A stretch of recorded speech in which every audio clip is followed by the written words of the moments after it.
Hello, and welcome to the Coquitlam Writers Group channel. In this channel, you will meet our members, and learn how they finished and published their books. If you are a new writer struggling to finish your book and getting it published, you might want to join a writers group in your area or on Zoom. Or better yet, watch this channel to meet our authors and how they manage their writing and publishing process. Well, today, let me introduce Malcolm Van Delst. She stands out as a lazy writer in a profession notorious for idlers and bums. She crowdsourced this bio, by the way. She is a former lady who codes, a sometime Bitcoin miner, fond of get-rich-quick schemes, and has a knack for dramatifying. Originally from Ottawa, Canada, she now lives in Vancouver. And by the way, she would never use the upside down facelift technique in a photo, which I will share right now. There she is, the upside down facelift technique. What do you think, Malcolm? Yes or no? I think it's beautiful. I wish I still looked like that.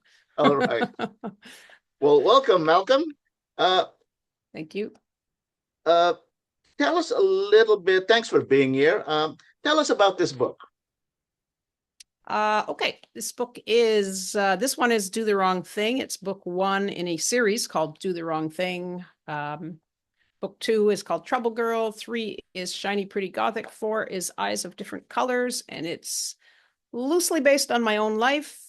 Yeah, mashup of, I guess, memoir and fiction. And it opens with a woman trying to kill herself, and she says, I don't know how I got to this point.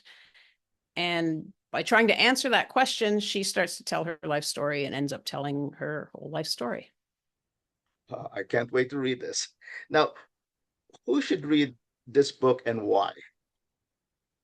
According to my market research, the people who should read this book, the number one audience would be women about my age, which is 60 now, 50 when I started it. Purple hair, black clothes. They care about fashion, looking good. They're athletic and creative. Okay. Yeah. And in your writing experience, in your writing journey, why did you write this book? I have a background in creative industries. I used to make music and make films and art. I didn't do a lot of writing, though I have an English degree. I made my way into web design and web development, and I was working very hard, and I kind of burnt out. And then I started writing. First, it was like poetry, and eventually I started working on this project, and that consumed almost 10 years of my life. Maybe more like, yeah, almost 10 years. So intriguing. Because of this, I need to ask you this. Could you read us an excerpt from this book? Sure. I'll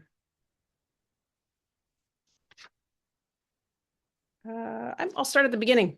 Okay. It's, I think, a good, compelling excerpt. Prologue, or This Isn't the Beginning. This isn't the beginning. I'm not sure what it is, but I've decided to start here. Maybe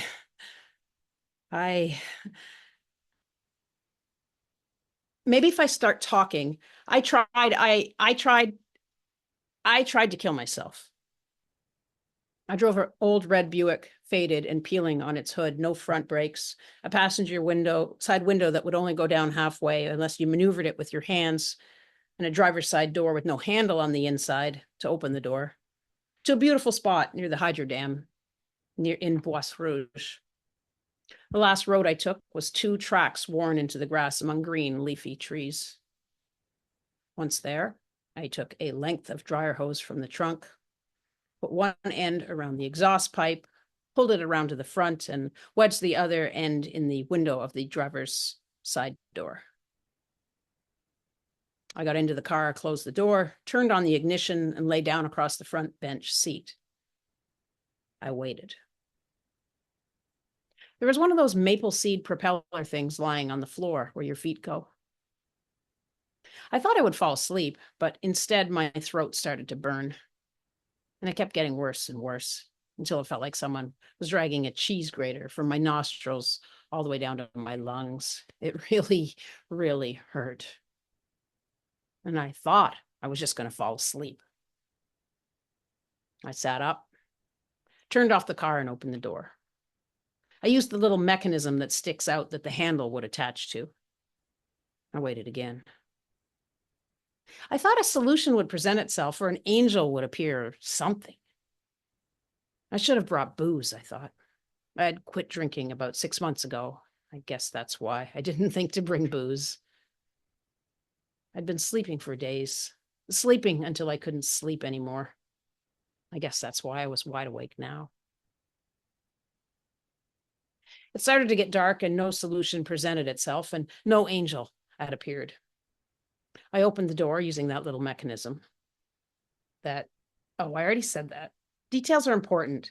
In this book, the details are going to be solid because if you lose track of the details, you lose track of the story. And if you lose track of the story, you lose track of yourself.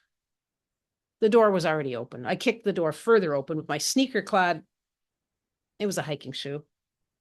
I had these hiking shoes. I was so proud of them. I wore them every day like running shoes.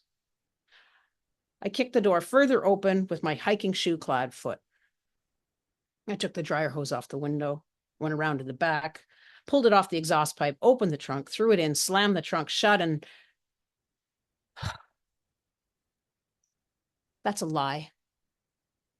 I threw the hose in the beautiful, natural environment I polluted. I'm not going to lie anymore, okay? Even if I'm sorry, I read that wrong. I'm not going to lie anymore, even if I'm exceptionally good at it. Lies also lead to loss of story and loss of yourself. Isn't it weird how when you abuse a thing or a person, it makes you feel strong? And I'll just stop there. Wow. I'm glad you stopped because I was completely out of breath there. What a way to start the book, Malcolm. I mean, you survive a suicide attempt and live to tell the tale. Everybody in the world will want to hear this story because I think it's so compelling. I mean, at some point in anyone's life, through the midst of any depression to any degree, they should see how you got out of this. It's an escape story, Malcolm, not just. And I'm glad this character lived to tell the tale. What a great story! Thanks. Now, Oh, thank you. uh, before we end, tell me, how has the writing groups that you've been with helped you? Well, I joined a writing group after I went to a workshop by a very successful author who said he had a weekly writing group, and he said he found it indispensable. And I thought it made a lot of sense because you're reading your work in progress to people. They're giving you, feedback right away. And you can, so it's, partly accountability, but also basically edits. Not that I think you should listen to everything everyone says in a writing group, then you're going to end up with, not a very good product. But rule of thumb is 2 or 3 people point out an issue, then maybe take a look at it. It probably needs some work. Thanks. That's why I joined writing groups. Well, thanks, Malcolm. I think one of the best takeaways from this interview is that the importance of writing groups. Very helpful, very practical. If you are lucky enough to find a group that is comprised of thoughtful, caring, mindful, smart people, you're going to be in great shape. Your projects are going to get done. Your books are going to get published. Before we close, I want to remind all the viewers of this channel that there will be live links to Malcolm's first book, to her Amazon page in the description below, as well as links to our meetup page, the Coquitlam Writers Group, in case you really want to explore the idea of joining one, and whether you even want to qualify for one. Of course, you have to fill in a few questions, but there are many writing groups through Meetup that you will find all over the map. So good luck with that. Thank you very much, Malcolm. Thank you, everyone, for Thanks. viewing. We hope to meet Thanks, you everybody. again for the launch of your next book. Thank Yeah, you. that would be Good great. day and good night. Thanks a lot.